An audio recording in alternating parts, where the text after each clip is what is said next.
پاکستان اور برطانیہ کے تعلقات دوستی اور باہمی تعاون پر مبنی ہیں۔ Army chief general Qamar Javed Bajwa کا رائل ملٹری اکیڈمی برطانیہ میں پاسنگ آؤٹ تقریب سے خطاب۔ رائل ملٹری کے چاق و چوبند دستے کی جانب سے پاک آرمی چیف کو سلامی دی گئی۔ جنرل قمر جاوید باجوہ پاک فوج کے پہلے سربراہ ہیں جو اس پریڈ میں شریک ہوئے۔ پاک فوج کے سپہ سالار general Qamar Javed Bajwa British military academy میں ملکہ برطانیہ کی نمائندگی کرنے والے پہلے پاکستانی بن گئے۔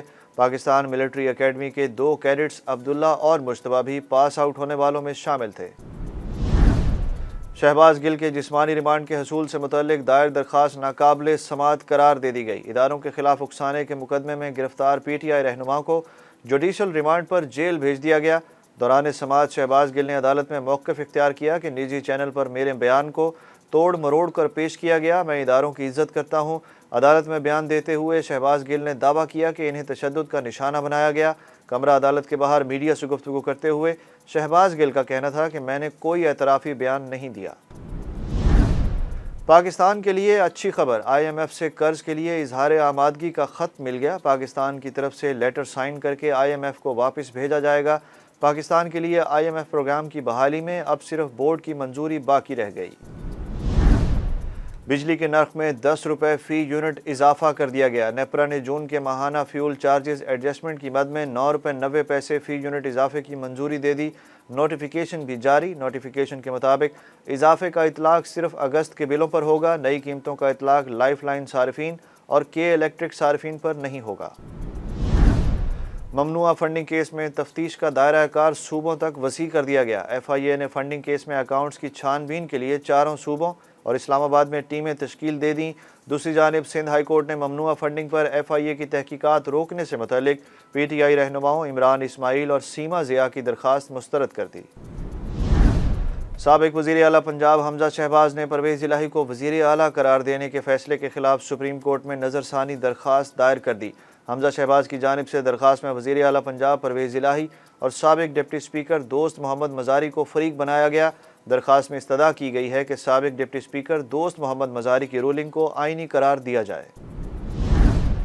انٹر بینک میں آج بھی ڈالر مزید سستا اور روپیہ مزید مستحکم ہوا۔ ڈالر کے مقابلے میں روپے کی قدر میں 3 روپے 38 پیسے کا اضافہ ہوا۔